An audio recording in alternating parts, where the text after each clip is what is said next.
Alam niyo bang mayroon ng farm sa City Hall? Alam niyo ibig sabihin ng farm? Ano meron sa farm? Baka. Ano ginagawa sa baka? Taon-taon. Kaya maraming individual nung araw, pinakikialaman sila. For some reason, I don't know.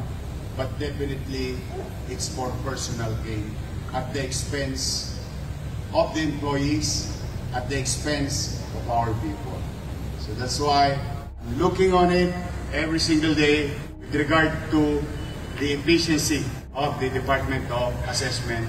Dahil pag dyan po, mali ang umpisa, mali na ang katapusan. Kaya bagay na binilin ko kay Attorney Chris Fernandez na itama natin yung pagkakamali ng iba. Huwag na nating ipagpatuloy yung pang-aabuso ng mga nagdaan. We have to move forward, we have to correct it, and start it right. Katulad na nabanggit ng ating pinuno sa assessment. Wala ko ibang direktiba, napaka-simple lang. Tasahin ng tama, walang labis o pagmamalabis na dapat gawin sa taxpayer. The same manner, hindi naman po pwedeng kulang. Siguro marami naman dito sa inyo, partikular na sa pagpapatakbo ng gobyerno. Ang bawat local government o ang buhay nakasalalay sa assessment. Sila ang pinakamalaki nating aasahan upang patuloy na tumakbo ang pamahalaan. Kaya maraming individual nung araw, pinakikialaman sila. For some reason, I don't know. But definitely, it's for personal gain at the expense of the employees, at the expense of our people. So that's why I'm looking on it every single day with regard to the efficiency of the Department of Assessment. Dahil pag dyan po, mali ang umpisa, mali na ang katapusan. Our taxpayer, hindi na lang siya magugulat. Maalala nyo, siguro, naririnig nyo na rin yung chismis na ito na a taxpayer will be assessed in the office at sasabihin, ma'am, ang assessment nyo po, 100 piso. Sasabihin ng taxpayer, ang mahal naman, mag-alala ma'am, gusto mo ba ng discount? Gusto mo 50% discount? Eh siyempre matutuwa ang taxpayer. Sasang-ayon ba yung taxpayer? Eh, a normal recourse, of course, sasang-ayon. Dahil makakadiskwento siya. Biglang sasabihin ng tirador, oh, naka-discount to ma'am ng 50 pesos o 50%. Pero hati tayo. Eh, gusto pa rin yan ng taxpayer. Bakit? Naka-diskwento siya ng 25 eh. Ang tosgas lang niya, 25. Day 75 lang ang total na binayaran niya. So sa mata ng taxpayer, mukha siya naka-diskwento. Pero kay Eddie, maliwanag pa sikat ng araw, may 25 siya. Now, ano ang ending? The city suffered 50%. And that thing will continue. Ako, malulugmok talaga tayo. At ito nga po yung naging speech ni Mayor Isko Moreno Dumagoso kanina po dyan sa flag raising ceremony sa tapat po ng Manila City Hall. No? At ito nga po ay tungkol dito po sa tax amnesty at sa ating mga taxpayer, including me, mga kababayan na may business po noon sa lungsod ng Maynila. At ito po ay kasalukuyan mo nang ipinasara natin, no? Dahil nga sa mga nangyaring hindi maganda nung nakaraang mga taon, dahil tayo po ay nagkaroon nga ng pandemya. So minabuti ko munang isarado ito at maging tayo po ay hindi na din nakapagbayad, no, ng ating mga obligasyon sa pamahalaang lungsod dahil dito sa sinasabi ni Mayor Isko, no. At yan nga po yung nangyari din sa atin last year, kung saan tuwing nakikipag-coordinate po tayo sa lungsod ng Maynila ay nagkakaroon po tayo ng problema at kalituhan, kaya hindi ako nakapagpatuloy na makapagbayad po ng aking obligasyon. So the good thing is Sa muling pagbabalik po ni Mayor Isko ay nagkaroon po tayo ng panibagong tax amnesty. Kung maaalala po ninyo, noong nakarang termino niya ay nagkaroon din po ng tax amnesty, no? Sa pagkakaalam ko meron din po.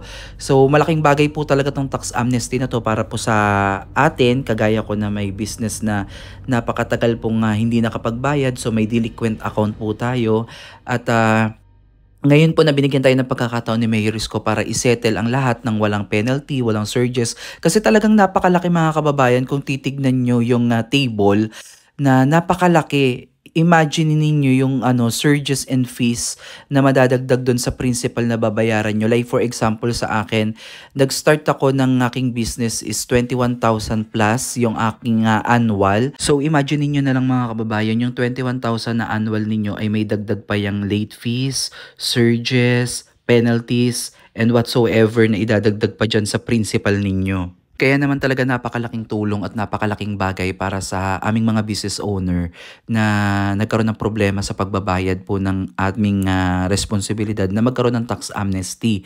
Dahil imbis na ibayad namin yung mga interest, mga tubo, mga late fees doon sa kasama ng aming annual, ay idagdag na lang namin, no, para dun sa aming mga puhunan, or pwede pa namin gamitin yung fund na yun upang i-divert sa iba pang business or opportunities na maaaring pagkuhaan ulit natin ng pagkakakitaan. Kasi imagine mga kababayan, hindi na kayo nag-ooperate, hindi na kayo kumikita, pero patuloy pa rin po yung obligasyon ng pagbabayad natin sa pamahalaang lungsod ng Maynila, no? Although bilang isang negosyante, kinakailangan mo talagang sumunod, no? At ito ay contribution mo para sa iyong syudad ang magkaroon ka ng tax, 'di ba? Dahil ang tax naman talaga ay maaari mo ding pakinabangan 'yan kung sakaling magkaroon ng mga emergency or ayan kagaya ng mga pandemic. So nagagamit naman din ng ating mga kababayan and including us na mapapakinabangan din natin 'yan.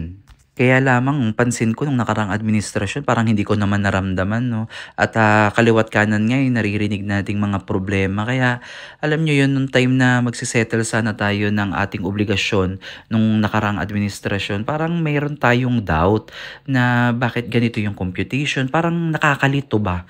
No, na bakit ganito yung computation, saan kinuha yun. Kumbaga, kung babayaran mo talaga siya, panghihinayangan mo talaga kasi talagang hindi mo naman naramdaman yung tunay na pagbabago ng nakaraan. At ano pa nga, napakarami pa nga iniwan na problema ngayon, 'di ba? So, ngayon ko naunawaan yung unti-unti nang naglalabas ng mga impormasyon si Mayor Isko na ganito pala yung nangyari, 'di ba?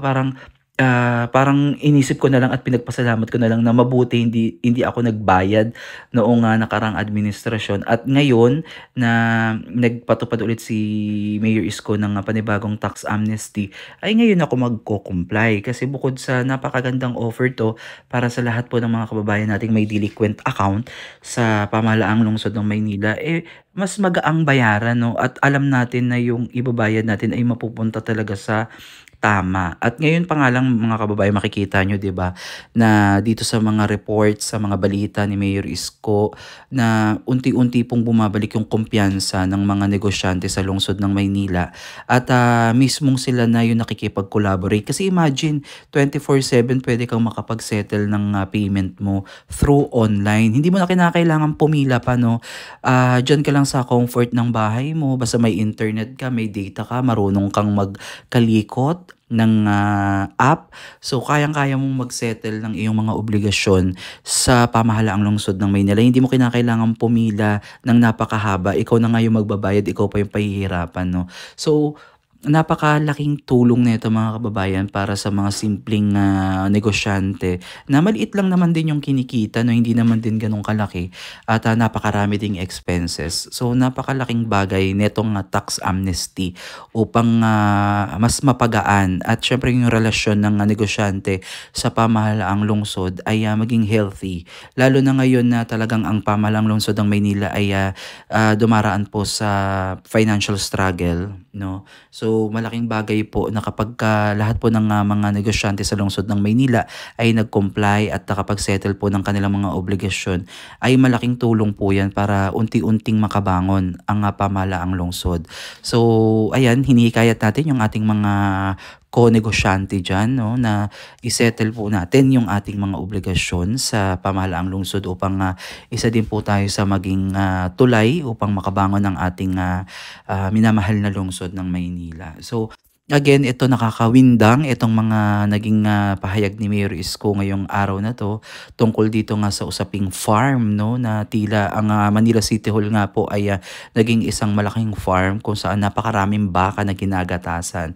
So akala kasi ng ibang mga taxpayer noon ay nakameno sila o nakadiskwento sila sa kanilang bayarin, pero ang hindi nila alam maaari silang mahabol ngayon ng pamahalaang lungsod ng Maynila. So kawawa sila, magdodoble-dobling bayad po sila ngayon. Kaya mas maganda na yung nangyari noon na hindi tayo nakapag-settle, parang blessing in disguise nga. Pero mga kababayan, hindi ko kayo hinihikayat na gawin nyo din yung ginawa ko, ha, kasi kanya-kanya tayong rason kung bakit ba tayo hindi nakapag-settle ng ating mga obligasyon sa pamahalang lungsod ng Maynila. So in my case kasi, natamaan talaga tayo at naapektuhan tayo ng pandemya. And also nagkaroon nga din tayo ng kalituhan sa pagbabayad ng ating mga permits nung time na yon sa nakarang administrasyon.